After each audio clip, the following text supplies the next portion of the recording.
Quando pensamos nas Forças Armadas brasileiras, especialmente em um momento em que a Marinha, o Exército e a Aeronáutica começam a abrir mais espaço para mulheres em postos iniciais, um caso chocante vem à tona e expõe uma realidade perturbadora. Os pais de uma jovem fuzileira naval, de apenas 20 anos, revelaram detalhes assustadores sobre um ataque que sua filha sofreu dentro de uma base militar. Ouvir o relato, apresentado pelo advogado Adriano Rocha em um podcast, foi como assistir a uma cena de filme de terror. O que deveria ser o início de uma carreira promissora para a moça se transformou em um pesadelo, deixando a família desesperada ao ver o sonho da filha se converter em um quadro grave de depressão e síndrome do pânico, tudo após uma tentativa de estupro dentro de uma unidade da Marinha. O episódio aconteceu em novembro de 2025, na Ilha da Marambaia, e não se trata apenas de um ato de violência sexual isolado. O que mais impressiona é o que o advogado e os entrevistados descreveram como um sistema cruel e opressor que envolve omissão, abuso de hierarquia e perseguição institucional contra quem ousa denunciar.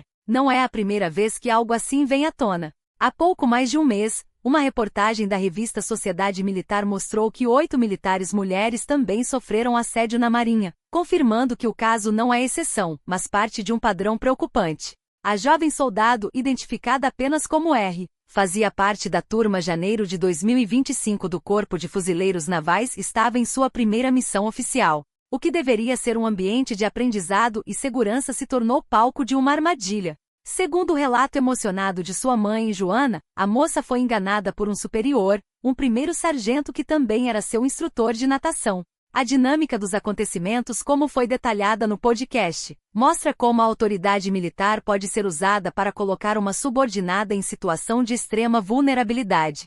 R precisava voltar ao alojamento em um local desconhecido e aceitou a ajuda do sargento. Joana descreve com angústia o momento em que o caminho foi desviado. Minha filha estava na Ilha da Marambaia pela primeira vez em uma missão.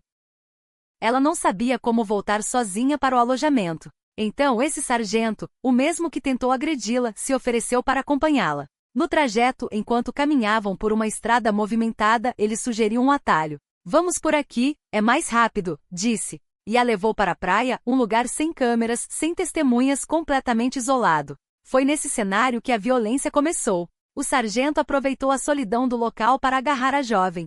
Joana relata a luta da filha para se defender. Na praia, ele a segurou com força. Ela disse: "Me solta". Ele respondeu com arrogância: "Como assim me solta? Você não quer nada comigo?" Ela insistiu: "Não, nunca quis nada com o senhor". Mesmo assim, ele continuou tentando. Ela só conseguiu escapar porque inventou que tinha um noivo na Marinha, colega dele. Foi a única coisa que o fez recuar. Um dos aspectos mais revoltantes do caso é como a hierarquia militar foi usada para intimidar a vítima. Logo após a agressão, o sargento deixou claro que sua patente o protegeria e que ela não teria voz. Joana reproduz as palavras ameaçadoras do agressor. Ele disse para ela não contar a ninguém, porque eu sou sargento e você é apenas uma soldado. Usou sua posição para pressioná-la para que ela ficasse calada. E completou: "Como você não me quer? Sou sargento. Você é só uma soldado, ponto". A jovem conseguiu fugir, mas chegou ao alojamento tremendo dos pés à cabeça. Mesmo aterrorizada, colegas perceberam seu estado e a incentivaram a denunciar o ocorrido ao comando. O advogado Adriano Rocha foi enfático ao afirmar que esse tipo de conduta não é um caso isolado, mas sim um padrão institucional. Ele citou outros exemplos trágicos, como o suicídio do aluno Melo Júnior no Colégio Naval e o caso do Cabo Lucas, para mostrar como a justiça militar e os comandos costumam falhar em proteger os subordinados. "Imagine entre oficiais", disse Rocha. "Tenho casos em segredo de justiça em que o oficial ameaça a vítima. Se você não aceitar, sua vida aqui vai virar um inferno". É exatamente isso que fizeram com ela. Não é um caso isolado, é um sistema que se repete. Se a agressão na praia foi o trauma inicial, o atendimento médico e administrativo que se seguiu foi descrito pela família como uma segunda violência. Joana relatou situações de pressão dentro do próprio Instituto de Saúde da Marinha, ISM. Em uma consulta recente, uma capitã militar estava presente e, segundo a mãe, intimidava a médica civil que atendia a jovem. Quando chegamos, havia uma capitã que disse: "Vou participar da consulta, sou médica também". Percebi no olhar da médica civil que ela queria dizer algo, mas estava sendo coagida. Minha filha pediu um laudo, um documento oficial, e a médica se recusou a fornecer. Quando questionei, ela disse: eu não deveria ter dado antes, foi um erro. Para completar o quadro de sofrimento, a Marinha decidiu transferir a soldado para Belém, no Pará. A família e o advogado suspeitam que a medida seja uma tentativa de isolá-la ainda mais. A jovem, que já sofre com síndrome do pânico e crises de ansiedade diárias, vê sua situação se agravar com essa decisão.